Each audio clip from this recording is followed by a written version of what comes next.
महाराज म्हणतात, कानया रे जगजेठी देई भेटी एक वेळा. हे कानया, हे भगवंता, ए जगजेठी, मला एकदा भेट दे. काय झालं? कशामुळं तुमची ताटातूट झाली? काय मोकलिले वनी सावजानी विढिले. एका वनामध्ये देवा तू मला टाकून दिलं आणि स्वतः निघून गेला. कधीपर्यंत तुझ्या सानिध्यामध्ये देव होता, येथवरी होता संग, अंगे अंग लपविले. आत्तापर्यंत आमच्या जवळच होता, पण आता काही वेळापूर्वी तो निघून गेला. अगं काही वेळापूर्वी म्हणजे नक्की कधी? तुका म्हणे पाहिले मागे, जेव्हा मी मागे पाहिलं तेवढ्या वेगे अंतरला. मागे पाहिलं या शब्दाचा अर्थ होतो जेव्हा माझं लक्ष संसारामध्ये गेलं तेव्हा तो भगवान परमात्मा माझ्याजवळून निघून गेला. अभंगाचा सरळ भाव, थोडक्यात ठळक बातम्या. विठ्ठल विठ्ठल. अभंगावरती चिंतन करण्यापूर्वी अल्पासा परिहार देणं अत्यंत गरजेचा. तो म्हणजे असा, गेल्या 4 वर्षापासून चालू असणारा श्री क्षेत्र पिंपळद गावातील अखंड हरिनाम सप्ताह याही वर्षी मोठ्या आनंदाच्या वातावरणामध्ये, थाटामाटामध्ये, उत्साहामध्ये, याही वर्षी सर्व ग्रामस्थांच्या आग्रहाने, विनंतीने, अथांग परिश्रमाने आणि मोलाच्या सहकार्याने याही वर्षी अखंड हरिनाम सप्ताह मोठ्या थाटामाटात साजरा होतोय. पाहता पाहता सप्ताहाला सुरुवातही झाली आणि पापणी लवते तोपर्यंत काल्याचं कीर्तन आलं. आता हे असं झालं, रात्र कमी सोंग जास्त. आमच्या कार्यकर्त्यांना झोप नाही बिचाऱ्यांना. कधी काय करायचं अगदी वेळेत. आता वाजले 12. आता आपली वेळ म्हणजे कीर्तन संपवण्याची वेळ आहे. तर या वेळेत आपण सुरू केलं. पण नाना, मी 4 दिवस झालं कुणाला नाराज केलं का? कुणाला म्हटलं का उशीर झालाय उरका म्हणून? कोणालाच नाही महाराज. मग आता मला पण कोणी म्हणायचं नाही. आता मी आताच नाश्ता केलाय नाना आणि पोटभर केलाय, त्याच्यामुळं काही टेन्शन नाही. आणि तुम्ही सगळे नाश्ता करून आलेत हे तुमचे चेहरे सांगतात. मला थोडं ज्योतिष्य कळतं महाराज, चेहऱ्यावरून मी ओळखतो. आमचे रघु महाराज महाराष्ट्रातील नामवंत मृदंगाचार्य, ते सुद्धा आज या ठिकाणी उपस्थित आहे. त्यांनाही मनापासून धन्यवाद. गेल्या 4 वर्षापासून जे आपल्याकडं अविरतपणे सेवा करतायत आमचे जगन महाराज लहारे आहे, त्यांनाही मनापासून धन्यवाद. अहिल्यानगर जिल्ह्यातील व्यक्तिमत्व आमचे गोरख महाराज सगभोर या ठिकाणी उपस्थित आहे, त्यांनाही मनापासून धन्यवाद. आपल्या सप्त्याचे प्रेरणास्थान असणारे बाबा वसंत बाबा या ठिकाणी उपस्थित आहे, त्यांनाही मनापासून धन्यवाद. ज्यांच्या नावामुळं आपल्या गावाला एक प्रकारची वेगळी ओळख मिळाली असे राजकारणीय क्षेत्रातील आपल्या गावाचं व्यक्तिमत्व संपत नाना या ठिकाणी उपस्थित आहे, त्यांनाही मनापासून धन्यवाद. सर्व आबाल वृद्ध महिला भजनी मंडळ, बालभजनी मंडळ, आपण सर्वांच्या चरणावरती नतमस्तक होतो. जास्त वेळ न घेता कीर्तनाला सुरुवात करतो. विठ्ठल विठ्ठल. बघा, अभंग अतिशय गोड आहे, 4 चरणाचा आहे, गोपिकेंच्या मनातील अंतर्भाव प्रगट करणारा आहे. जसं सामान्य जीवनामध्ये 3 प्रकारची लोक राहतात, तसं गोकुळामध्ये सुद्धा 3 प्रकारच्या महिला राहत होत्या. काही सुना होत्या, काही लेकी होत्या, काही मात्र स्वतंत्र होत्या. सून कुणाला म्हणायचं? सून, हिंदीमध्ये सून या शब्दाचा अर्थ होतो, कळते तुम्हाला हिंदी? तुम्हाला मराठी कमी कळत असेल, हिंदी जास्त कळते. सून या शब्दाचा अर्थ होतो ऐकणे.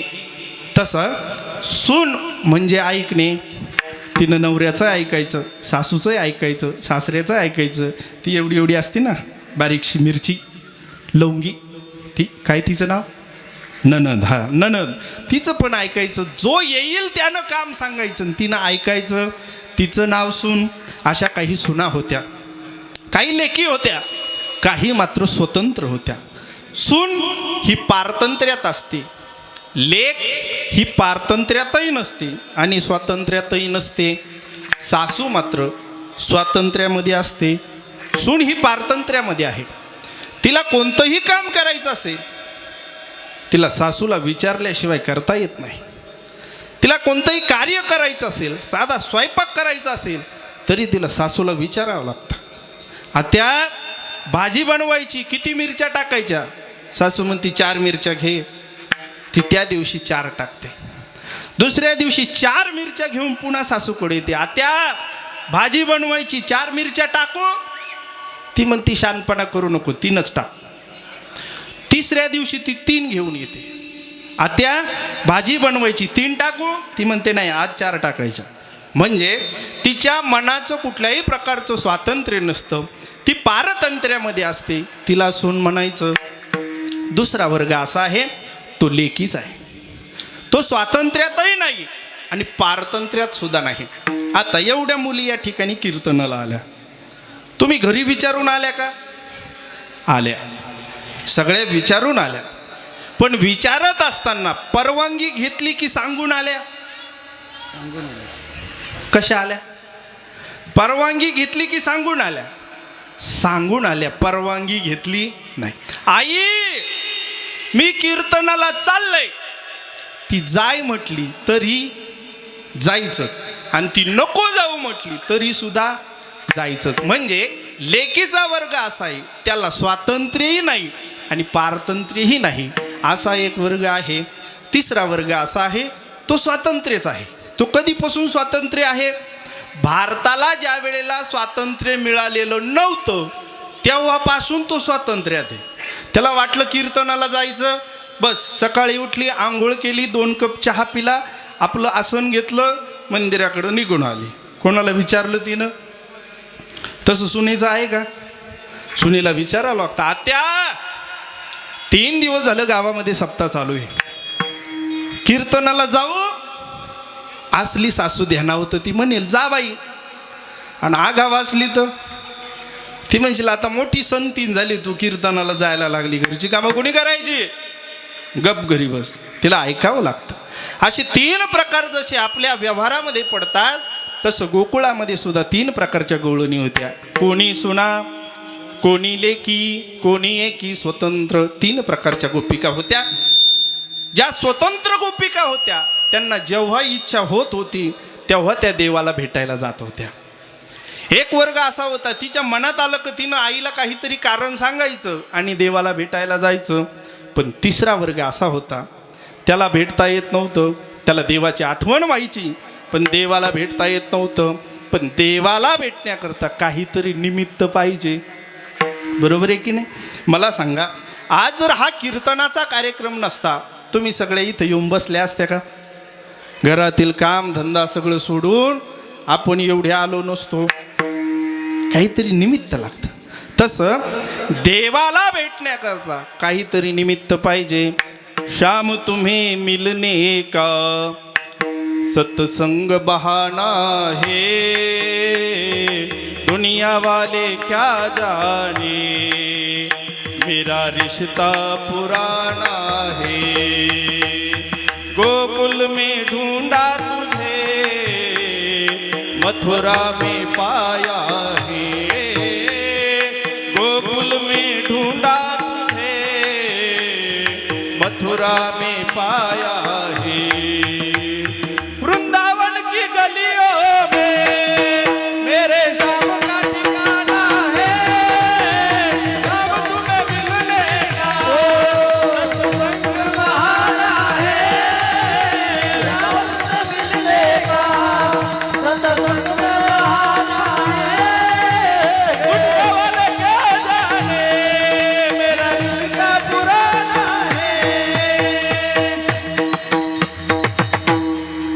शाम तुम्हें मिलने का सत्संग बहाना है, दुनिया वाले क्या जाने मेरा रिश्ता पुराना है. देवा, या जगाला नाही कळणार तुझं माझं नातं काय, पण देवाला भेटण्याकरता काहीतरी निमित्तच लागतं. मला आज आपण या ठिकाणी सर्व उपस्थित म्हणजे काहीतरी निमित्त आहे म्हणून उपस्थित आहे, नाही तर कोणाला एवढा टाईम नाही. अहो लोक म्हणतात आम्हाला मरायला सुद्धा टाईम नाही. मरायला टाईम लागतो का? एकानं हातात चहाची बशी घेतली ना तोंडाला लावली आणि तेवढ्यात राहिला हातातला चहा हातातच. म्हणजे म्हणजे मरायला टाइम लागत नाही, पण लोक म्हणतात मला मरायला सुद्धा टाइम. इतका धावपळीच्या युगामध्ये सुद्धा तुम्ही आता 9 वाजल्यापासून येऊन बसले. कसे आता 4-4:30 वाजेपर्यंत तरी तुमची सुट्टी नाही. पण तुम्ही उठून जाणार आहे का? रात्री 2:30 वाजले ना कोणीच उठे ना. त्या बाबाला म्हणलं आता बस करा, सकाळची पंचायत होईल आमची. ते तर उठल्याच नसतील, पण मीच उठलो नाही. आनंद आहे हा. आणि हा पुन्हा पुन्हा भेटत नाही. देवाला भेटण्याकरता काहीतरी निमित्त लागतं. त्या गोपिका काय करत होत्या, ज्या पारतंत्र्यामध्ये होत्या, त्या काहीतरी निमित्त काढायच्या. वृंदावनामध्ये देवाला भेटण्याकरता जायचंय, पण कसं जायचं? मग त्या काय करत होत्या, घरामध्ये असणारे पाण्याचे घडे, 5000 वर्षापूर्वीचं मी सांगतो, घरामध्ये असणारे पाण्याचे घडे त्या मोरीमध्ये ओतून देत होत्या आणि आत्याला आवाज द्यायच्या, आत्या घरात पाणी नाही. मग ती सासू म्हणायची, अगं घरात पाणी नाही, तू मला सांगते, जा ना पाणी घेऊन ये. मग तिनं काय करायचं, 5 मिनिटाचा जर रस्ता असेल तो 2च मिनिटामध्ये कव्हर करायचा जगन बाबा. आणि उरलेली 3 मिनिटं देवाला पाहत बसायचं. तिकडून निघताना पुन्हा 3 मिनिटं देवाला पाहायचं आणि उरलेल्या 2 मिनिटामध्ये तो रस्ता कव्हर करायचा. भरला ओलंडोनी रीता करी घट, मीच पाणी याचे गोविंदाची घट,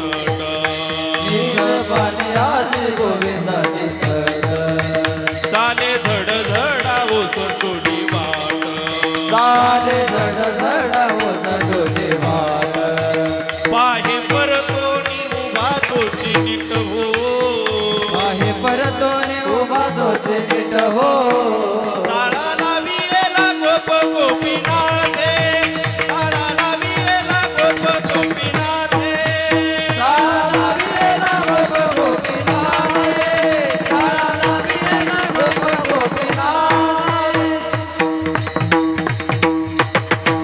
भरला ओलंडोनी रीता करी घट, मिस पाणीयाची गोविंदाची चट, चाली झड झडा ओसंडोनी वाट, पाहे परतोनी उभा तोची नीट हो. त्या गोपिकेने जावं, पाणी भरावं, त्या देवाच्या बासरीचा आवाज ऐकावा, ती सुंदर बासरी ऐकावी आणि परतीच्या प्रवासाला निघावं. जात असताना, देवाकडं जात असताना गेल्या, देवाला भेटल्या. पण देवाला ज्या वेळेला भेटत होत्या त्या वेळेला अंतःकरणामध्ये असणारं दुःख देवापुढं प्रतिपादन करत होत्या. देवाला सांगत होत्या, देवा अरे तू भेटत जा ना, किती दिवसाने भेट होती तुझी. या वर्षी काल्याचं कीर्तन झालं का पुढच्याच वर्षी तू भेट घेतो रे, असं गोपिका देवाला म्हणत होते. देवा अरे अधूनमधून भेट काढत जा. देवा अरे 1-2 महिन्यांना कवय ना एखादा मिस कॉल देत जाय, एखादा मेसेज करत जाय बाबा. गोपिकेनं रडावं, देवानं ते ऐकावं. देव म्हटलं, काय ग गोपिकांनो, भेटल्या का रडता, भेटल्या का रडता, सासूचं घरानं, सासऱ्याचं घरानं, देराचं घरानं, जावेचं घरानं, अरे सगळ्या घरानेच नुसतं रडत राहता. अरे कधीतरी प्रेमानं बोला, कधीतरी हसा. त्यावेळेला ती गोपिका म्हणते, देवा तुला माझ्या अंतःकरणातलं दुःख ओळखण्याकरता तुला राधा व्हावं लागेल. जेव्हा तू राधा होशील तेव्हा माझ्या अंतःकरणातलं दुःख कळेल, तोपर्यंत नाही कळणार. एक बार तो राधा बनकर देखो मेरे सावरिया, राधा यू रो रो कहे, क्या होते हैं आंसू, क्या पीड़ा होती है, क्यों दर्द उठता है, क्यों आंखें रोती है. हे कळण्याकरता तुला राधा व्हावं लागेल देवा, त्याच्याशिवाय आमच्या अंतःकरणातलं दुःख तुला नाही कळणार. देव म्हणला, बरं बरं बरं बरं बस कर आता, वेळ भरपूर झालाय, पटकन सांग. त्यावेळेला त्या राधेनं सांगितलं, देवा असं काहीतरी एखाद्या कार्यक्रमाचं आयोजन कर, हळदी कुंकवाचं कर, बचत गटाची मीटिंग लाव, 1500चा हप्ता आलाय, असं काहीतरी कारण सांग. पण सगळ्या गोपिकेंना घेऊन तू वृंदावनामध्ये ये. त्या गोपिकेकडे निरोप दिला आणि ज्या सुना होत्या तेवढ्या गोपिकेंना सांगितलं, ऐका, अष्टमीच्या रात्रीला रात्री 12 वाजता भगवान परमात्म्यानं तुम्हाला सगळ्यांना वृंदावनामध्ये बोलवलं. एवढा निरोप वाऱ्यासारखा पसरला महाराज गोकुळामध्ये. प्रचार प्रसाराची 2च माध्यम आहेत, एक म्हणजे मेल आणि दुसरा म्हणजे फिमेल. एकदम जबरदस्त महाराज. मेल एकदा टाका, एका क्षणात जिथं पाहिजे तिथे पोहोचतो. आणि एखादी बातमी जर तुम्हाला गावात पसरवायची असेल तर ग्रुपला टाकू नका, आपल्या बायकोला सांगा, ऐक ना असं असं घडलं, तुला म्हणून सांगतो. कोणाला सांगायचं? ती एकटी उठते, निम्या गावाला तीच सांगते आणि ती म्हणते, बाई तुला म्हणून सांगितलंय, कोणाला सांगू? सगळ्या गावाला माहिती होते, पण जिला माहिती आहे तिला असं वाटतंय मला एकटीलाच माहिती आहे. त्यांच्या मनात काही राहत नाही. तसा तो शापच आहे, त्यांच्या मनात काही राहत नाही. म्हणून माणसानं सांगत असताना अर्धांगिनी आहे ना, अर्ध सांगायचं, जे महत्वाचं आहे ते मागच ठेवायचं. तसं त्या गोपिकेकडे माहिती मिळाली आणि त्या गोपिकेनं सर्व गावामध्ये सांगितलं. सर्व गावातील सुनांना कळालं की अष्टमीच्या रात्रीला रात्री 12 वाजता देवाला भेटण्याकरता आपल्याला वृंदावनात जायचं आहे. त्या ठिकाणी रासक्रीडेचं आयोजन केलंय. सर्व गोपिका निघाल्या. निघत असताना काय अशा कशाही उठल्या आणि तोंड धुतले निघाल्या असं नाही महाराज. देवाला भेटायला जात असताना माणसानं नटून थटून गेलं पाहिजे. लग्नाला कसंही गेलं तरी चालतं. आपलं उलट आहे, आपण लग्नाला निघताना नवरीपेक्षा आपला मेकअप जास्त, नवरदेवापेक्षाही आपला जास्त. आणि देवाकडं निघालं, कीर्तनाला निघालं, सप्ताहाला निघालं, दिंडीला निघालं की लोक म्हणतात जाऊ द्या कोण पाहत आहे. अरे कोणी पाहत नाही, तो स्वतः भगवान परमात्मा तुम्हाला पाहायला बसलेला आहे. म्हणून देवाला भेटायला जाताना माणसानं नटून थटून गेलं पाहिजे. तसं त्या गोपिकेनी शृंगार केला. शृंगार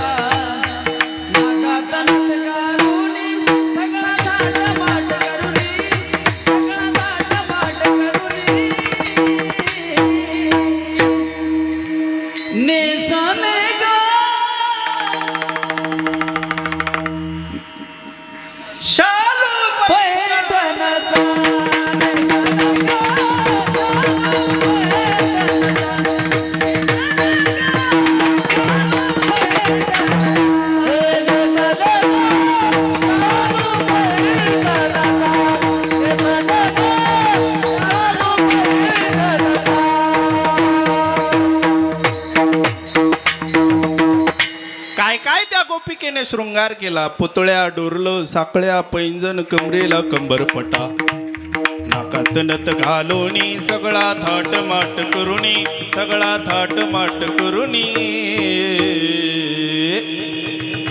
नेसले ग शालू पैठणीचा.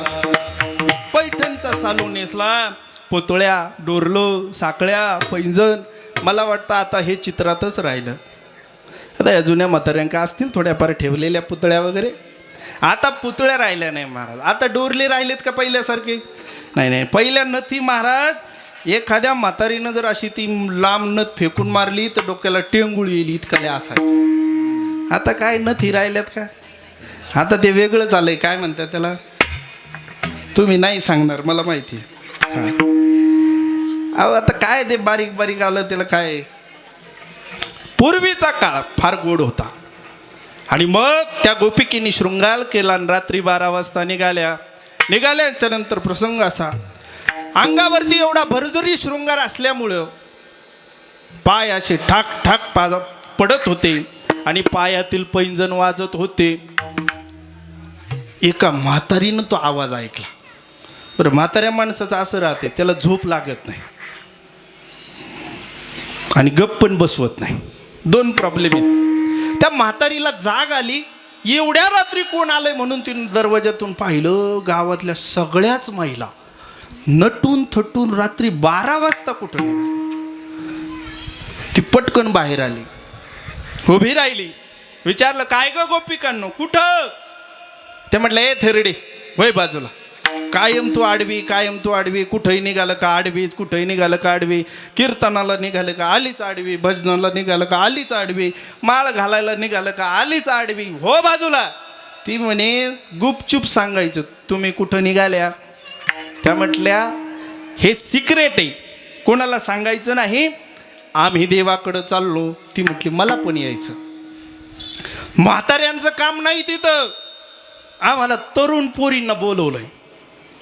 ती म्हटली मला यायचं. या म्हणे जमणार नाही. यायचं म्हटलं जमणार नाही. ती म्हणे असं मला नेत नाही, तुम्ही नेत नाही मला, नका नेऊ, मी चालले आता तुमच्या घरी. तुमच्या सुना रात्री 12 वाजता नटून थटून कुठं गेल्या. त्या म्हणल्या झाला घोटाळा, आधीच तो बाबा भेटत नाही, आता भेटलाय तर ही थेरडी आडवी आली. एक काम कर तू पण चल. ती घरी गेली. महाराज मस्त जुना शालू दिलेला होता तिच्या बापानं तिच्या लग्नात. पण ती जरा घाई गडबडीत निघाली, थोडंसं घरात अंधार होतं. आता तो शालू, पूर्वीचे शालू म्हणजे लय भारी राहायचे महाराज. असे नारळाचे चित्र, नारळाच्या झाडाचे चित्र, असं साखर कारखान्याचं चित्र, तो भोंगा काढलेला, त्या ऊसाच्या गाड्या, असं भारी चित्र ते. तो शालू नेसले. पण असं झालं तिचं नाव होतं मालू. इथं नाही ना कोणी. तिचं नाव होतं मालू, पण गडबडीमध्ये ती मालू निसली उलटा शालू. आता ते नारळाचं चित्र असं सरळ होतं, ते उलटं झालं. नारळ गेले खाली, बस बाकीचं आलं वरती. जे भोंगाचं चित्र होतं ते भोंगे गेले खाली आणि राहिलेला ऊस आला वरती. असं ते उलटंच झालं सगळं. आणि निघाली ती. बरं, निघाल्याच्या नंतर तिनंही मेकअप केला महाराज. ती देवाच्या नामामध्ये दिवाणी झालेली होती. तिनंही मेकअप केला. आता काय झालं माहिती आहे का, म्हातारं माणूस म्हटलं म्हणजे मग ते हात हलतोच. ती गेली लिपस्टिक लावायला, पण त्या हातानं धोका दिला महाराज. ती लिपस्टिक लागली डोळ्याला आणि डोळ्यात काजळ भरायला गेली. त्या हातानं परत धोका दिला, काजळ लागलं ओठाला. होठों पे कुंकू नैनों में मिश्री, सिर पे काजल लगाते चली, दीवानी बनी मैं दीवानी बनी. असा उलटा मेकअप झाला तिचा आणि ती निघाली. तीही त्यांच्यामध्ये सामील झाली आणि निघाली. गेल्या भगवान परमात्मा वृंदावनामध्ये सगळ्यांची वाट पाहत होता. सर्व गोपिका आल्या का म्हटलं आल्या आल्या. कोणी घरी राहिलं का म्हणले कोणी नाही राहिलं. सगळ्यांनी नाश्ता केला का म्हणले सगळ्या नाश्ता करून आल्या. चुकीचं कोणी आलं का म्हणले कोणी आलं नाही. सगळ्या गोपिका एकत्र आल्या आणि आल्याच्या नंतर रासक्रीडेला सुरुवात झाली. एवढा आनंद त्या रासक्रीडेमध्ये, एवढा आनंद. एक गोपिका म्हटली बाई बाई बाई बाई बाई बाई बाई बाई, काय आनंद, काय गुलाबजामच्या पंक्ती, काय श्रीखंड, काय काय काय आनंद. एवढा आनंद पाहिला आणि ती पाहिल्याच्या नंतर मनातच म्हणू लागली, किती सांगू मी सांगू कुणाला, किती सांगू मी सांगू कुणाला. आज आनंदे आनंद झाला, आज आनंदे आनंद झाला, आज आनंदे आनंद झाला, आज आनंदे आनंद झाला. हो किती सांगू मी सांगू कुणाला, सर्वांनी टाळी वाजवा सांगू कुणाला. आज आनंद आनंद झाला, आज आनंद आनंद झाला, आज आनंद आनंद झाला. हे अष्टमीच्या रात्री ग यमुनेच्या काठी गोकुळ अवतरले, गोड हसू घालात नाचू गाऊ तालात पैंजण धरले. राती यमुनेच्या काठी गोकुळ अवतरले, घोडा सुगालात नाचू गाऊ तालात पैदन धरले.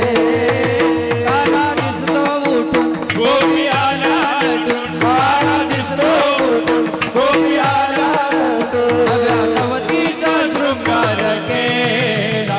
आज आनंदी आनंद झाला, आज आनंदी आनंद झाला, आज आनंदी आनंद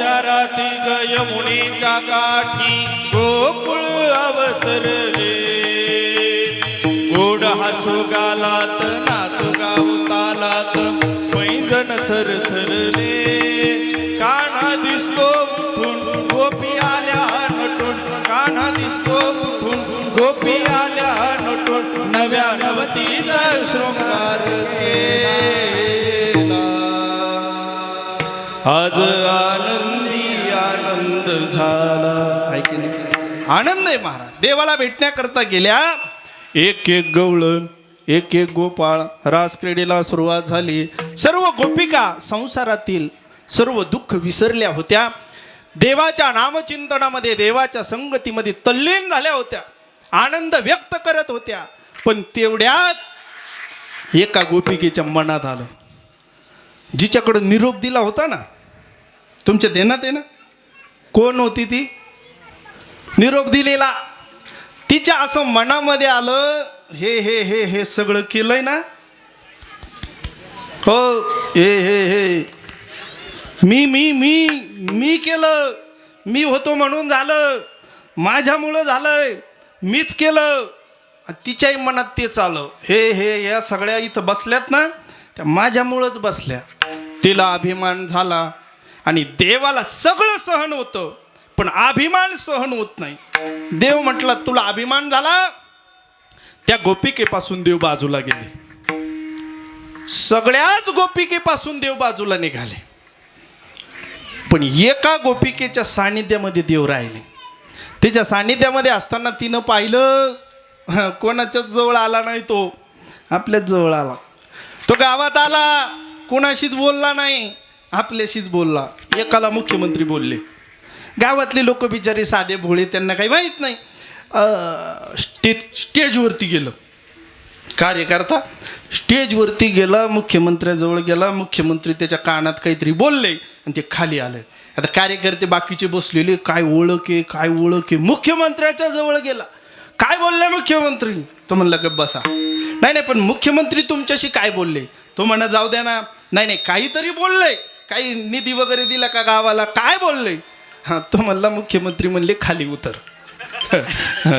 त्याच्यामुळं त्या गोपिकेला तसंच वाटलं महाराज देव कुणाच्याच जवळ नाही माझ्या सानिध्यामध्ये आहे आणि मग त्या गोपिकेनं देवाला घेतलं म्हटली देवा आपल्याला नाही यांच्यात खेळायचं आपल्याला यांच्यात नाही खेळायचं आपल्याला सेपरेट खेळायचं त्या गोपिकेने देवाला घेतलं आणि निघाली आता ती देवाला घेऊन गेल्यामुळं बाकीच्या जेवढ्या होत्या त्यांच्याजवळ सुद्धा देव राहिला नाही जेवढ्या आलेल्या होत्या तेवढ्या विचार करू लागले देव कुठं गेला देव कुठं गेला देव कुठं गेला म्हातारी आलेली होती ना एक म्हातारी उलटा शालू नेसून आलेली म्हातारी ती म्हणे बाई देव कुठं गेला याचा शोध लावण्यापेक्षा आपल्यातली कोण नाही याचा शोध लावा देवाचा शोध बरोबर लागेल म्हाताऱ्या माणसाला फार डोकं असतं महाराज म्हणून तरुण मंडळीने कार्य करत असताना म्हाताऱ्यांचा सल्ला घ्यायचा काय झालं इंजिनियर नवीनच नाना 10-5 इंजिनियर असे गावामध्ये आले त्यांना एक पाईपलाईन केलेली होती जरा वाकडी तिकडी पाईपलाईन होती त्या पाईपलाईनीमधून एक दोरा पलीकडच्या बाजूला एक 500 ते 700 फुटावरती काढायचा होता त्यांनी तार टाकून पाहिली त्यांनी दोरा टाकून पाहिला एक आपला म्हातारा शेतकरी शेतामध्ये चालला होता तो म्हणे ओ साहेब आज सकाळी इकडं कुठं आता हे इंजिनियर ते म्हणे काम पाहिजे तुझं चल नाही पण काय काम अरे जाय ना बाबा ते बिचारं गेलं बैल वगैरे चारले पाणी पाजले मस्त आराम केला आणि ते 5 वाजता परत निघालं येत असताना यांचा प्रयोग तेवढाच चालू इकडून दोरा टाकायचा 2 फुटावर जायचा परत मागं यायचा तर शेतकऱ्यानं पुन्हा विचारलं साहेब काय भानगडे सकाळी तर लय टवटवीत दिसत होते चेहरे पडले कपडे खराब झाले बूट एकाचा तिकडं पडला सॉक्स एकाचा तिकडं पडला केस विस्कटून गेले घामागर्दी झाले काय काय एक जण म्हणे याचाच नाट लागलाय सकाळी हे भुकलं तेव्हापासून आपलं काम झालं सांगून टाक त्याला एकदाच तो म्हणे काही नाही आम्हाला या पाईपामध्ये दोरा टाकायचा आहे एवढंसं काम सकाळपासून 4 इंजिनियर. सोपं आहे म्हणे. काय सोपं आहे? 1 मिनटं या, हे बैल धरा. त्याच्या हातात बैल होते ना, तुम्ही विसरले नाही ना? बैल त्याच्या हातात होती. त्यानं एक बैल एकाच्या हातात दिला, दुसरा दुसऱ्याच्या हातात गेला. शेजारी गवताची गंजी होती. रात्रीच आपण गवत गोळा केलेला आहे. हा, गवताची गंजी होती. ती गंजी बाजूला केली, एक पिंडी बाजूला केली. तिथं छोटंसं असं उंदराचं पिल्लूच त्याला सापडलं. त्यानं ते उंदराचं पिल्लू घेतलं, त्याच्या पायाला दोरा बांधला आणि एक फटका दिला त्याच्या. एका मिनिटात दोरा तिकडे निघाला. हे म्हणजे कोणत्या पुस्तकात होतं, आपल्याला तर शिकवलंच नाही. विठ्ठल विठ्ठल. म्हणून जोडी माणसं फार हुशार असतात, फार विद्वान असतात. करावे मनाचे पण ऐकावे जनाचे. विचारलं पाहिजे त्यांना. तसं त्या गोपिकेनं सल्ला दिला, आपल्यातली कोण नाही ती शोधा. आणि मग लक्षात आलं आपल्यातली एक गवळण गायब झाली. जिनं बातमी पसरवली होती ती आपल्यात नाही. मग तिचा शोध घ्यायचा. कसा घ्यायचा? म्हणे हे बघा, आपण सर्व इथं आहे, पण ज्या बाजूनं पावलाच्या खुणा गेल्या असतील समजायचं हे त्या बाजूनं गेले. आणि मग ती गोपिका देवाला घेऊन ज्या रस्त्यानं गेली होती त्या रस्त्यानं बाकीच्या गोपिका शोधण्याकरता निघाल्या. पण गेल्याच्या नंतर त्या गोपिकेला अभिमान झाला, देव कुणाच्याच सोबत नाही, देव माझ्या सोबत आहे. पण तिळभर जरी होय अभिमान, मेरू तो समान भार देवा. देवाला अभिमान सहन होते, सगळं सहन होतं. काही करा तुम्ही, सहन होतं. पण अभिमान सहन होत नाही. गोपिकेला अभिमान झाला. देवानं गोपिकेच्या हाताला झटका मारला, देव निघून गेला. आणि मग आता देवाच्या सानिध्यामध्ये असणारी गोपिका आता देवाला हाका मारू लागली. ए कान्हा, ए देवा, ए कृष्णा, अरे आतापर्यंत आमच्या सानिध्यामध्ये होता, आता कुठं गेला? अभंगाचं पहिलं चरण. कन्हैया रे,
गोपिका देवाला हाका मारू लागली. कान्हया रे जगजेठी देई भेटी एक वेळा. ए कान्हा, ए कृष्णा, अरे एकदा तरी भेट दे.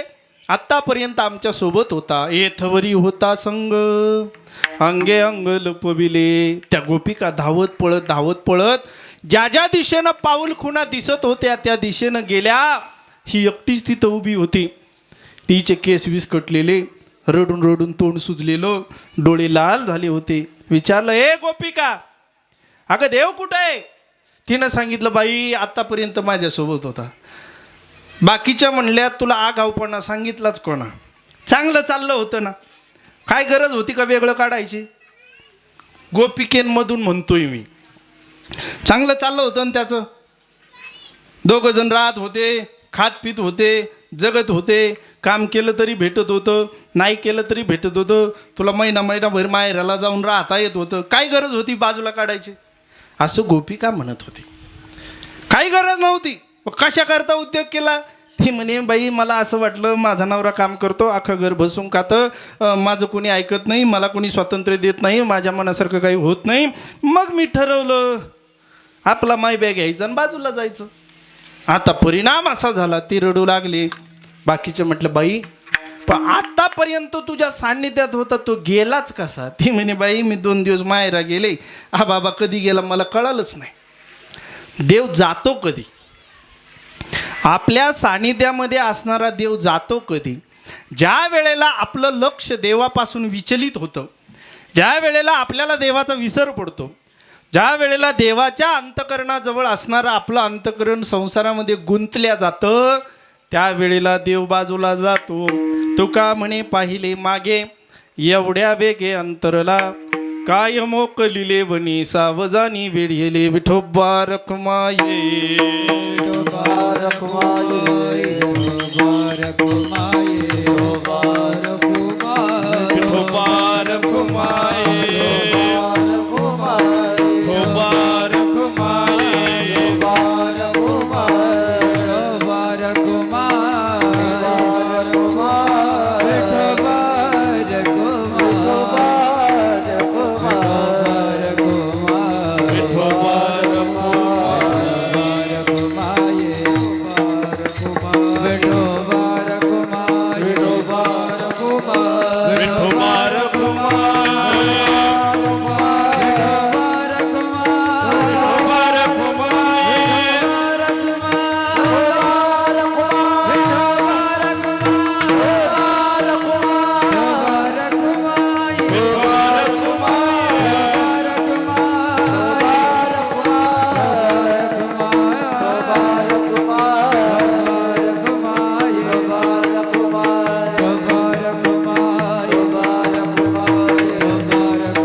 बसा.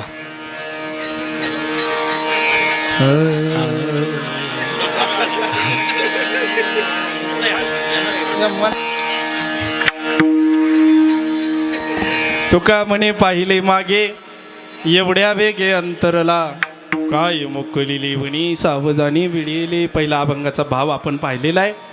अवघ्या उर्वरित वेळेमध्ये आपल्याला भगवान परमात्म्याचं गोकुळातलं चरित्र उच्चारण करायचं आहे. देवादी देवा जगत्रये जीवा, देवादी देवा जगत्रय जीवा, देवादी देवा जगत्रय जीवा, देवादी देवा जगत्रय जीवा. बरेसे केशवा विनंती माझे, बरेसे केशवा विनंती माझे, बरेसे केशवा विनंती माझे. आजीवानी तुझे वर्णी गुणाना, आजीवानी तुझे वर्णी गुणाना, ऐसे देई प्रेम काही गुणाना, आजीवानी तुझे वर्णी गुणाना, ऐसे देई प्रेम काही काळा, ऐसे देई प्रेम काही काळा, ऐसे देई प्रेम काही काळा. माझे वाणी तुझे वर्णी गुणनाम ऐसे देई प्रेम काही कळा. भगवान परमात्म्याचं प्राकटीकरण पाहायचं. गोकुळातल्या 2 खोड्या पाहायच्या, वृंदावनातली 1 खोडी पाहायची आणि कीर्तन संपवायचं. वा वा वा, तो तर म्हणावंच लागेल. मी पाठ करत होतो रात्री 2 वाजेपर्यंत. मला माहिती आहे तुम्ही तशी मला सुट्टी देणार नाही. पिंगळ्याकरता स्पेशल माणूस आणलाय मी.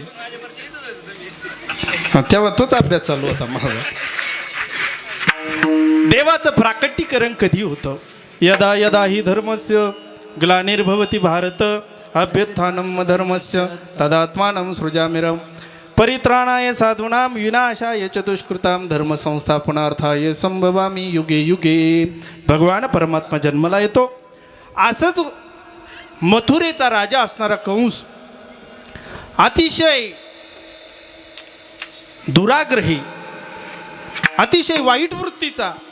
सर्व मथुरा पंचक्रोशी त्या राजाला कंटाळली होती. अशा वेळेला लोक कंटाळल्याच्या नंतर काहीतरी जगाच्या मनासारखं केलं की लोक आपलंसं करतात. म्हणून त्या कंसानं आपली असणारी देवकी बहीण तिचं लग्न एवढं थाटामाटामध्ये केलं. याच्या अगोदरही तसं कुणी केलं नव्हतं आणि त्याच्यानंतर आजपर्यंत तेवढं थाटातलं लग्न कुणी केलं नाही. इतकं थाटात लग्न झालं होतं.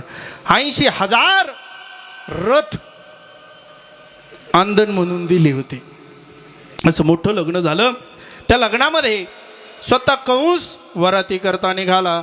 रथावरती आरूढ झाला आणि रथ निघाला. रथ असा चौकामध्ये आला. चौकामध्ये आल्याच्या नंतर देवाला सगळं सहन होतं, पण अभिमान सहन होत नाही, नाटक सहन होत नाही. आणि मग त्यावेळेला आकाशवाणी झाली, ए कंसा, ज्या बहिणीचा विवाह एवढ्या थाटामाटामध्ये केलाय त्याच बहिणीच्या पोटी येणारा 8वा तुला मारणार आहे. हे वाक्य ज्या वेळेला कंसाच्या कानावरती पडलं, चांगुलपणाचा चेहऱ्यावरती असणारा भाव गळून पडला. मारावया तेने उगारिले खड्ग हात तो धरिला वसुदेवे. वसुदेवानं हात धरला. कंसा, मारू नको तिला. तो म्हटला, दाजी सोडा. वसुदेव सोडायला तयार नाही. दाजी सोडा. वसुदेव म्हटलं सोडणार नाही. कंस म्हटला, सोडा की हात माझा. दाजी सोडा हात, माझी बहीण आहे, मी काही करीन. त्यावेळेला वसुदेवानं सांगितलं, कंसा, कालपर्यंत ती तुझी बहीण होती, पण आज ती माझी पत्नी. बघ एकदा तिच्याकडं. तिची सर्वस्व जबाबदारी आता माझी आहे. कालपर्यंत जबाबदारी तुझी होती. एक लक्षात घ्या, महिला म्हणजे एक प्रकारचा वेल असतो. वेल वेल असा जमिनीवर पडला तर तो चिखलानं कधी भरेल सांगता येत नाही. त्या वेलेला कुणाचा तरी आधाराची गरज असते. लहानपणी बापाचा आधार लागतो, तारुण्यामध्ये आल्याच्या नंतर भावाचा आधार लागतो, लग्न झाल्याच्या नंतर पतीचा आधार लागतो आणि उतार वयामध्ये त्या वेलीला मुलांचा आधार लागतो. त्या पद्धतीनं काय नाही, ते तुमचेच परिणाम आहे रात्रीचे. तुम्ही कुठं कमी होते? हां, मग तुम्ही अख्खे भारुडं त्याच्यात घालवले. पोरं काय करते? येथ वडील जे जे करीते तया नाम धर्म ठेविती आणि यर अनुष्ठिती सामान्य सगळं ते तेच करणार. हां, चालू द्या. असं आता कसं आहे, कृष्णाच्याच खोड्या आहेत. मग आपल्या पोरांनी केलं तर काय बिघडलं? तसं देवाला नाटक सहन होईना. वसुदेवानं सांगितलं, कंसा कालपर्यंत बहीण होती तुझी, आज माझी पत्नी येते, तिला मारता येणार नाही. जर तू तिला मारशील तर कलंक लागेल, आणि कलंक मरेपर्यंत मिटत नाही. नवे मेल्याच्या नंतर सुद्धा कलंक पुसल्या जात नाही. रावणाला मरून किती वर्ष झाली? कोण होतं दशक्रियेला? तुम्ही होते का रावणाच्या? इतक्या वर्ष झालं रावण मेला, पण आजही एखाद्या वाईट घटनेचा पुरावा द्यायचा असेल तर लोक रावणाचं नाव घेतात, शकुनीचं नाव घेतात, दुर्योधनाचं नाव घेतात. ती लोक मेली, पण लागलेला कलंक मात्र आजपर्यंत पुसला गेला नाही. जल से पतला कोण है, कोण भूमि से भारी, कोण अगन से तेज है, कोण काजल से काले, असा प्रश्न विचारला. जल से पतला ज्ञान है, पाप भूमि से भारी, क्रोध अगन से तेज है, कलंक काजल से काले. कलंक हा काजळापेक्षाही काळा असतो, कधीच पुसल्या जात नाही. म्हणून माणसानं कलंक लागू द्यायचा नाही. एखादा आपल्या अंग शहाणेनी तवची जियावे, जव अपकीर्ती अंगा न सुवावे. काही लोक आत्महत्या करतात, काही सेलिब्रिटी आत्महत्या करतात. का करतात? एखादा कलंक आपल्या नावाला लागणार असेल त्याच्यापेक्षा हे जीवन संपवलेलं बरं. निश्चिंत मरावं, पण कलंक लागून माणसानं मरू नये. त्या पद्धतीने कंसा कलंक लागेल, मारू नको. हिच्या पोटी येणारा 8वा मारणार आहे ना, 8ही मुलं तुला आणून देतो. पहा बरं दाजी, द्यावा लागेल, अरे देतो. पहा बरं, अरे देतो. दाजी पहा बरं. दाजी म्हटले, कंसा तुझा माझ्यावर भरोसा नाही का? कंस म्हणला आहे. पहिला जन्माला आला, इमानदारीत वसुदेवानं घेतला, नेऊन दिला. कंस चांगला होता, आपल्या इतका तरी वाईट नव्हता नाना. आज जे बिचारे काही फिरतायत ना बिना लग्नाचे, त्याला कारणीभूत त्यांचेच आई वडील आहेत. मधल्या काळामध्ये एवढ्या मुलींच्या गर्भहत्या झाल्या का मुलींचा शॉर्टेज आला महाराज. आता यावर पुढच्या वर्षी आपल्याकडे कुंभमेळा आहे, फार मोठा कुंभमेळा होणार आहे आपल्याकडं. जेवढे राहिलेत ना 12 वर्षाचा लॉट एकदाच काढणार आहे आपण. पर्याय नाही ना, आता किती दिवस फिरणार बिचारे डायरेक्ट कुंभमेळ्यामध्ये. तसं गर्भहत्या करणं हे फार मोठं पातक आहे. मुलीला जन्माला घाला, तिचं स्वागत करा. अरे तिच्याशिवाय जगात कोणीच नाही महाराज. एखाद्या बापाला 5 मुली असतील, त्यांनी समजायचं माझ्या इतका भाग्यवान कोणी नाही. एखाद्या सप्ताची पंगत त्याला नसेल देता येत, एखाद्या गोरगरिबाला मदत त्याला नसेल करता येत, त्यांचं यथोचितरित्या शिक्षण त्याला कदाचित नसेल करता येत. पण एखाद्या वेळेला ती मुलगी ज्या वेळेला लग्न करून दुसऱ्या घरी जाते, त्यावेळेला तिचं कन्यादान करण्याचं पुण्य त्या बापाला मिळतं. त्याच्या इतका भाग्यवान कोणी नाही. म्हणून मुलींचं स्वागत करा, गर्भहत्या बंद करा.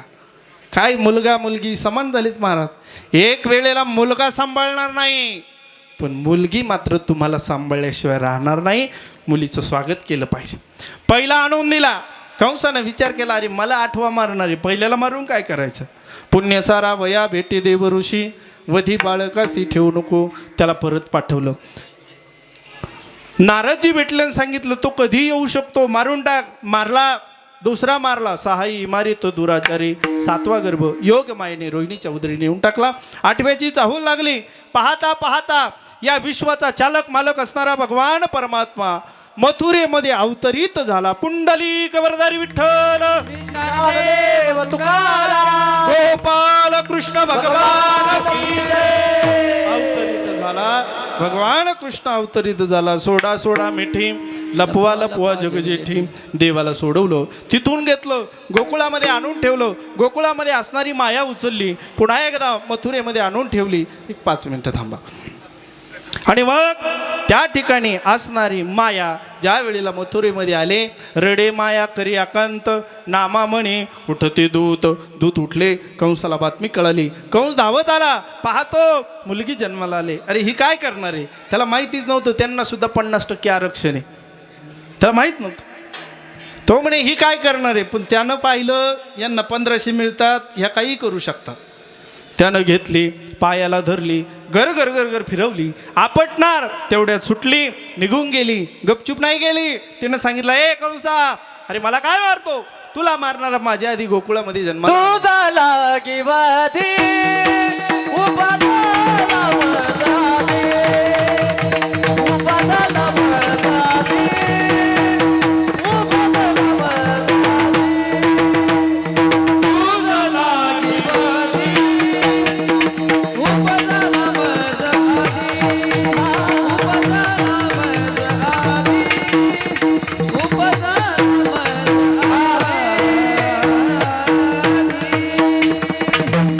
तुला मारणारा माझ्या आधी गोकुळामध्ये जन्माला आलाय. देवानं गोकुळामध्ये गेले. देव गेल्याच्या नंतर त्या ठिकाणी पहाटेची वेळ, यशोदा माता झोपलेली, अगदी शांत वातावरण. एक गोपिका सकाळी सकाळी यशोदा मातेच्या अंगणामध्ये महालामध्ये गेली आणि यशोदे मातेजवळ तिनं लालाला पाहिलं. एवढा आनंद झाला, एवढा आनंद झाला. मला सांगा, बाळ जन्माला आल्याच्या नंतर सगळ्यात जास्त आनंद कोणाला होतो? तुम्ही जागे आहेत ना? सगळ्यात जास्त आनंद कोणाला होतो? आईला होतो. पण आई बाळाजवळच असते, त्याच्यामुळं तिला बातमी देण्याचा काही विषय नाही. दुसरा आनंद कोणाला जास्त? कोण म्हणलं बायकोला रे? दुसरा आनंद कोणाला? बापाला, वडिलांना. त्या गोपिकेच्या लक्षात आलं, तिनं देवाला पाहिलं आणि धावतच सुटली. बरं, पहाटेची वेळ जी राहते ना, इतकी शांत राहते. इथं आवाज दिला तर नदीपर्यंत आवाज जाईल, इतकी शांत वेळ राहते. आणि त्या अवस्थेमध्ये तिनं पहाटे देवाला पाहिलं. तिनं आवाज द्यायला सुरुवात केली, नंद बाबा, नंद बाबा, नंद बाबा, नंद बाबा. अरे सगळं गाव जाग झालं, जाग झालंय सारं गाव. पहाटे गाव जाग झालं. नंद बाबा म्हणे, आय थोरी का भयो, काय चिल्ला रही है? त्यावेळेला तिनं सांगितलं, नंद बाबा आपको लाला भयो. एवढा आनंद झाला नंद बाबाला. गळ्यामध्ये असणारा नवरत्नाचा हार काढला आणि त्या गोपिकेला दिला. पण ती तिथं नाही थांबली, ती गावात निघाली आणि सगळ्यांना सांगायला लागली, गवळाना गवळाना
गोपिकेंना माहीत झालं, गवळण म्हणती गवळणीला पुत्र झाला यशोदेला. सर्व गोकुळातल्या गोपिका त्या देवाला पाहण्याकरता निघाल्या. इकडे लक्ष द्या बरं का तुम्ही, आता तुम्ही पण द्या, तुम्ही द्या. देवाला पाहण्याकरता निघाल्या. पण एवढी मोठी रांग झाली महाराज, एवढी मोठी रांग झाली. एक गोपिका देवाच्या यशोदेच्या महालाजवळ होती, तर दुसरी गोपिका गावाच्या बाहेर पोहोचली होती. एवढी मोठी रांग. गोपिकेने विचार केला, बाई 11:15 11:45 वाजलाय, याचं दर्शन होणार कधी, जेवण होणार कधी, आपण घरी जाणार कधी. मग जी पहिली गेली होती, जिनं देवाला पाहिलं होतं बरं का, जिनं देवाला पाहिलं होतं, ती येत असताना जी रांगेत उभी होती तिनं विचारलं, काय ग देवाला पाहिलं? म्हणे हो पाहिलं. कसा दिसतो तो? त्यावेळेला त्या गवळणीनं सांगितलं, बाई तो सावळा दिसतोय, पण त्याला पाहिलं आणि माझ्या जीवनामध्ये आनंदाचा पूरच आला. सावळा देखिए आनंदाचा, सावळा देखिए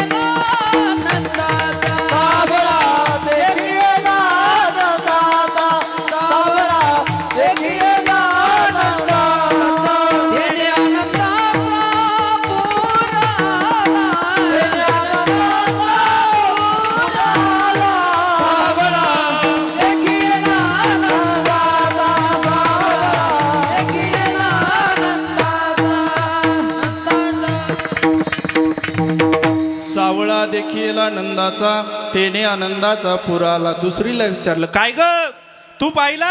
हो मी पण पाहिला. कसा दिसला? बाई त्याला पाहिलं, माझी जात, कुळ, धर्म, परंपरा सगळं विसरले. या तिकुळ माझे गेले हरपोनी, श्रीरंगा वाचोनी आनंदेने. देवाला पाहिलं, सगळं विसरल्या.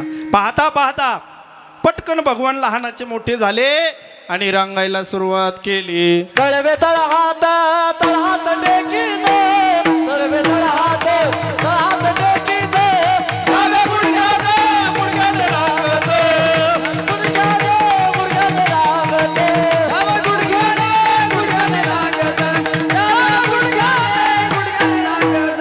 हे तो रंगाची रंगनाथ तोम्या देखी लाजे, रंगाची रंगनाथ तळवे तळहात तळहात टेकीत, तळवे तळहात तळहात टेकीत, डाव्या गुडघ्यात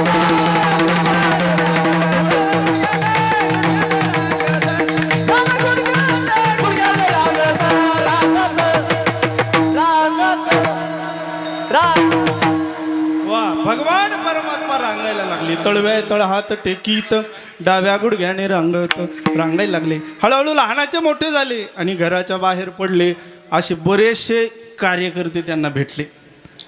पण पोरं पाहिले, हातपाय काडी मुडी, पोट मसोबाची वाडी. काय रे, कशानं अशा तब्येती झाल्या? ते म्हणे, काय करता, आहे म्हशीवाल्याचं गाव म्हणून ओळख आहे आपल्या गोकुळाची म्हशीवाल्याचं गाव म्हणून ओळख आहे. पण सकाळी 7ला आले ना, अख्ख्या मोटरसायकली, त्याच्यावर 2-2, 4-4 कॅनी, सगळं दूध जातं त्र्यंबकला, आपले मथुरेला, ताक राहतं म्हणे डेअरीला. कशाचं काय खायला? उगत म्हशीवाल्याचे म्हणतात पण काय खायला नाही. पोटो सुरकुटून गेले. नाही हा, ते म्हणले एक काम करा, देत नाहीत म्हणे, अजिबात नेत नाही. मग प्रेमानं मागून पाहिलं म्हणजे हो, प्रेमानं मागितलं की अर्धा ग्लास दूध देतात, त्याच्यात अर्धा ग्लास पाणी टाकीत, मग पाहिजे त्यात. कशी तब्येत सुधरल देवा? असं देत नाही प्रेमानं. मग हक्कानं मागून घ्यायचं. काय करायचं? चोऱ्या करायला सुरुवात केली. मग कुणाच्या घरी पाक करायची चोरी? घर पाहुणे एकांताचे, नवविधा भक्तीचे. मग भगवंतानं चोऱ्या करायला सुरुवात केली. अनेक प्रकारच्या चोऱ्या केल्या. गोपिका त्रस्त झाल्या आणि त्या म्हणाल्या, यशोदे कृष्णाला सांगावे, गोकुळी राहावे का जावे. अगं बाई, आवर आवर त्याला आवर. आवरी आवरी आपुला काना कासियेला मुजा सुना, कासियेला मुजा सुना, कासियेला मुजा सुना. आवर आवर त्याला, 1:15 वाजलाय, आवर त्याला. बस कर म्हणावं, भुका लागल्या. सांग त्याला, घे उरकून म्हणावं. भेटलं होतं का नाही कधी? दही दूध म्हणतोय, भेटलं होतं की नाही? आवरायला सांगा. यशोदा म्हटली, काय ग, तुम्हाला पोरं नाही का? पोरं नाही का तुम्हाला? माझं एक पोरग सगळ्या गावातल्या तोंड घेऊन आल्या माझ्या दारात भांडायला. तुम्हाला पोरं नाही? एकटं माझंच पोरग खोडी करतं, माझंच पोरग दिसतं. खरं सांगू का, सख्या आईला आपल्या पोरानं खोडी केलेली कधीच मान्य होत नाही. सख्खीचं सांगतोय मी, कधीच मान्य करणार नाही. तिच्या डोळ्यासमोर झाली तरी मान्य करणार नाही. तेव्हा ती यशोदा होती. ती म्हणे, बाई माझं पोरग तसं नाही. बाळ सगुण गुणाचं ताण, बाळ दिसतंय गोजिरवान. काय सांगता गाराने ग गोकुळच्या नारी, सावळा गे चिमणा माझा. हो, माझं पोरग कसं आहे? तुम्ही म्हणता तसं अजिबात नाही. गोड आहे माझं पोरग ग. नका आळ घेऊ बाळावरी, कुणी आळ घेऊ नका बाई. त्यावेळीला एक गोपिका म्हणली, ए शोधे, तुला खरं वाटत नाही? म्हणले, अजिबात नाही. तुम्हाला वाटलं मुद्द्या सकट पकडून द्या, मग त्याला कुठं पुरायचं ते मी पाहते. जर मुद्द्या सकट पकडलं नाही तर मग तुम्हालाच पुरी ते. हे शोधा होते ती भांडायला एकदम आपल्या गावातल्या बायांसारखीच, तिकडची एकदम जबरदस्त नीतिमत्तेचं भांडण असावं महाराज. आणि मग एक गोपिका निघाली, जाता जाता म्हटली, ए कृष्णा, अरे गरीबाच्या लेकीला काय त्रास देतो? ताकद असेल ना माझ्या घरी येऊन पाय, मग दाखवते तुला. तो म्हणलं आपण यांच्या वाट गेलो नाही, काही नाही काही नाही. पेंद्या, हिचा घर नंबर घे. पेंद्यानं घर नंबर घेतला. तिला माहिती होतं याला दणका दिला की हा उद्या घरी आलाच म्हणून. हे एखाद्या माणसाला विचारलं नाही ना, तो मुद्दाम आडव्यात जातो महाराज. असं केलं की शास्त्र असं सांगतं, दुर्जनम प्रथमम वंदे सज्जनम तदनंतरम. एखाद्या कार्यामध्ये जो अडथळा आणणारा असेल त्याला पहिला जयारी घालायचा. त्याला म्हणायचं, भाऊ उद्या मीटिंग आहे, तुम्हाला यावंच लागेल, कार्य सुरळीत पार पाडणं. जो चोरटा असेल त्याच्याकडे तिजोरी द्यायची, भाऊ सांभाळा, रुपया कुठं जाणार नाही. तसं गोपिकेच्या लक्षात आलं, याला सांगितल्याशिवाय हा घरी येणार नाही. तो घरी आला, दही दुधाची चोरी केली, निघून गेला. एक दिवस देवानं ठरवलं आपल्या घरामध्ये चोरी करायची. देव यशोदेचं मंथन चालू असताना देव त्या माठाच्या खाली जाऊन बसले. बसल्याच्या नंतर मंथन चालू झालं. घुम घुम करते, घुम घुम करते, डेरे घुमती, आनंदल्या गवळणी गवळणी, छंदे छंदे नाचती. नाचू लागले. यशोदेचं मंथन चालू होतं, पण वरती लोणी काही येईना महाराज. आता तुम्हाला मंथन तरी कळतं का? या पुढच्यांना तर काही माहीत नसेल मंथन. महाराज भला मोठा माठ, त्याच्यामध्ये रवी, बस त्याच्यामध्ये असं त्या रवीला दोरी, ती अशी उभी राहण्याची पद्धत, चुकला का असं ती पद्धत, आणि मग ते घुसळण करायचं. आता मिक्सर आले, घुसळण गेलं. ते लोणी जर वरती येत नसेल तर त्याच्यामध्ये गरम पाणी घालायचं, नाही आलं. पुन्हा गार पाणी टाकायचं, नाही आलं. यशोदा विचार करते, मंथन करून लोणीवर काय येत नाही, कुठं खाली दडलं की काय? यशोदेनं बाई मागं सारली. यशोदेचं सांगतोय मी, आता बायाच राहिले नाही तर वर करायचा प्रश्नच नाही. यशोदेनं बाई मागं सारली. खाली पाहिलं तर भगवंताचे केसच यशोदेच्या हातात आले. कृष्णाला वरती काढलं. कृष्णा, अरे मध्ये काय करतोय? काही नाही आई, लोणी खात होतो. यशोदेच्या लक्षात आलं, गावकरी जे म्हणतात ना, काही खोटं नाही. मग यशोदेनं सांगितलं, कृष्णा आता इथं थांबायचं नाही, उद्यापासून गाई घ्यायच्या आणि रानात जायचं. उद्या जाई राना सवे घेऊन गोदाना, सवे घेऊन गोदाना, सवे घेऊन गोदाना. उद्या जाई राना सवे घेऊन गोदाना. आता सुपर ओव्हर चालू आहे आपली. 20 संपली, सुपर ओव्हरीमध्ये आपण भगवान परमात्मा जाण्याकरता निघाले. वरजा वाकुड्या पेंद्या सुदामा बोबड्या सगळ्यांना घेतलं आणि गायी चरण्याकरता निघाले. गेल्याच्या नंतर सगळ्या गायी पोटभर जेवल्या आणि सांगितलं, सर्व गायींना आता वळती द्या, झाडाखाली बसवा. सगळ्या गायी झाडाखाली बसवल्या आणि सांगितलं, चला आपापली शिदोरी आणा. सर्व गोपाळांनी शिदोऱ्या आणल्या. पण देवानं सांगितलं, माझी आहे तैशी पाहे, नाही तरी घरा जाये. देव म्हटलं, ए माझ्यासारखी असेल तर आपल्या जेवायला बसायचं, नाही तर निघा. त्याच्यात एक मधुमंगल नावाचा गोपाळ होता. अतिशय गरीब, सामान्य घरातला. 2-2, 4-4 दिवस चूल पेटत नव्हती त्या मधुमंगलच्या घरी. काय आणावं देवाला? गवळीयाची ताक पिरे, कोण पोरे चांगले. तो मधुमंगल घरी गेला. आईला सांगितलं, आई अगं कृष्णानं सांगितलं माझ्यासारखी असेल तर आमच्यात बसा, नाही तर चला बाजूला. आईने सांगितलं, मधुमंगल घरात काही नाही रे, 4 दिवस झालं चूलच पेटलेली नाही घरातली. मधुमंगल म्हटलं, आई तू जर काही दिलं नाही ना मला ते घेणार नाही ग, दे ना काहीतरी. आई पाहिलं 4 दिवसाचं ताक होतं महाराज. आईनं सांगितलं, मधुमंगल एवढं ताक आहे बाबा, बघ तुला जमलं तर जा घेऊन. मधुमंगलनं ते ताक घेतलं, काहीतरी तर न्यावं लागेल ना. ते ताक घेतलं आणि रस्त्यानं निघाला. निघाल्याच्या नंतर एका झाडाजवळ गेला आणि गार वाऱ्याची झुळूक आली. त्या ताकाला स्पर्श करून त्या मधुमंगलच्या नाकापर्यंत गेली. पण ताकाचा वास भयंकर आला. मधुमंगल म्हणला, देवाला द्यायचं तर चांगलंच द्यायचं गड्या, हे असं नाही चालणार. मधुमंगल विचार करू लागला, घरी तर काहीच नाही, देवाकडं तर जायचंय, त्याला तर भेटायचं, काय द्यावं त्याला. मधुमंगल त्याच झाडाखाली बसला. बाकीचे पेंद्या सुदामा वर्जा वाकुड्या ते म्हटले, देवा तुम्ही उगच ही आत टाकली, माझी आहे तशी पाये, नाही तरी गरज आहे. मधुमंगलच्या घरी काही नाही हो देवा खाण्याकरता, तुम्ही त्याला नव्हतं घरी पाठवायला पाहिजे. देव म्हटले, नव्हतं पाठवायला पाहिजे पण तो गेलाय. पेंद्या म्हटला, देवा त्याच्या घरी जर काही भेटलं नाही तर तो नाही येणार. देवाला वाईट वाटलं. देव स्वतः मधुमंगलला बोलवण्याकरता घेण्याकरता निघाले. निघाल्याच्या नंतर देवाला येताना मधुमंगलनं पाहिलं, हातामध्ये असणारा ग्लास मधुमंगलनं मागं लपवला. कधी कधी गरिबी इतकी वाईट असते. एका पोरानं कागद खाल्ला म्हणून त्याच्या आईनं त्याला मारलं.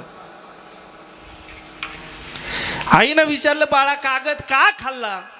त्यावेळेला त्या पोरानं उत्तर दिलं, आई कागदावरती भाकरीचं चित्र होतं. इतकी गरिबी कधी कधी वाईट असते.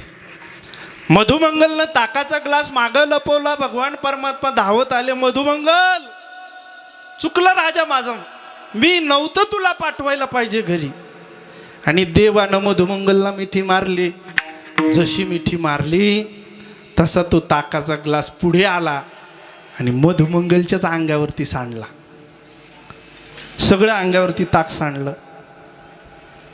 देवानं विचारलं, मधुमंगल अरे आणलं होतं ना तू ताक, का भेटण्याकरता आला नाही? मधुमंगलनं सांगावं, देवा ताक तर आणलं होतं पण त्याचा दुर्गंध येत होता, तुम्हाला ते चाललं नसतं, तुम्हाला नाही देता येणार ते, आणि म्हणून करता देवा मी तुम्हाला भेटण्याकरता आलो नाही. काहीच नाही हो.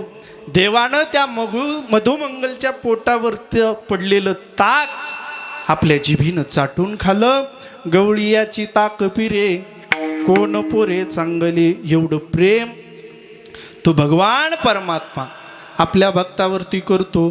जो असेल त्याच्यावरती प्रेम करतो. आणि म्हणून पहिलं वृंदावनामध्ये काय शिकवलं असेल तर, या रे लहान थोर याती भलते नारी नर, करावा विचार न लगे चिंता कोणाची. सगळ्यांनी यायचं, जाती धर्म पंथ गल्ली गाव सगळं विसरायचं, सगळ्यांनी एकत्र यायचं आणि देवाचं नामचिंतन करायचं.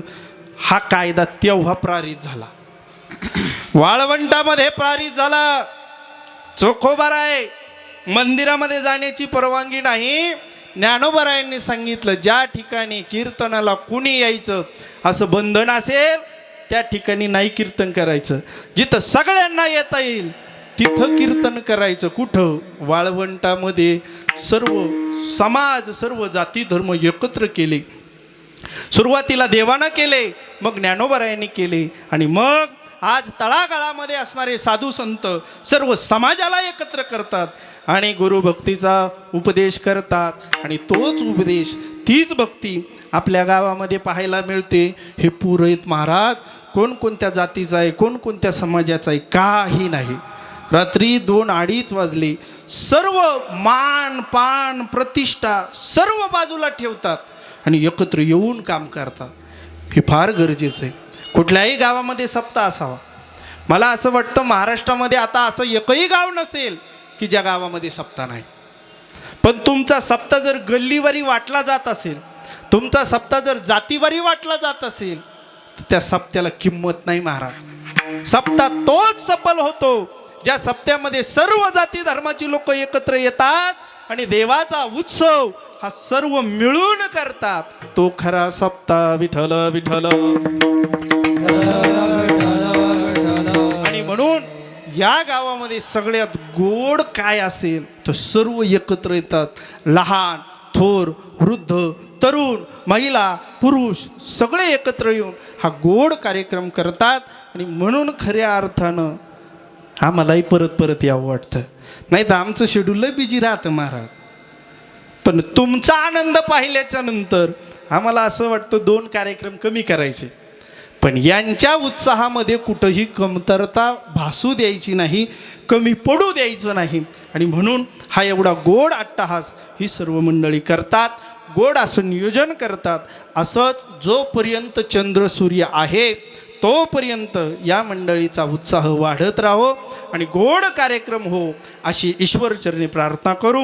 सर्व गोपाळ एकत्र बसले आणि एकत्र बसल्याच्या नंतर भानुदास गीती गात प्रसाद देतो पंढरीनाथ. स्वतः भगवान परमात्मानो जो काला वैकुंठामध्ये दुर्लभ आहे, ब्रह्मलोकात दुर्लभ आहे, इंद्रलोकात दुर्लभ आहे, कैलासामध्ये दुर्लभ आहे, तो काला भगवंताने वृंदावनात केला, साधू संतांनी वाळवंटात केला आणि तोच काला आज आपल्या श्री क्षेत्र पिंपळदमध्ये होतो. ज्ञानेश्वर माऊली ज्ञानराज माऊली ज्ञानेश्वर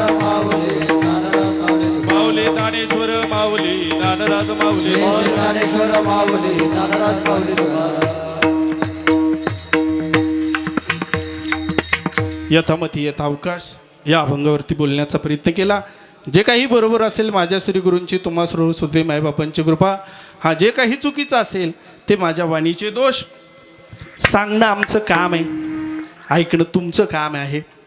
पहिल्याच वर्षी आपल्या गावामध्ये जवळजवळ 50 ते 60 लोक माळकरी झाले.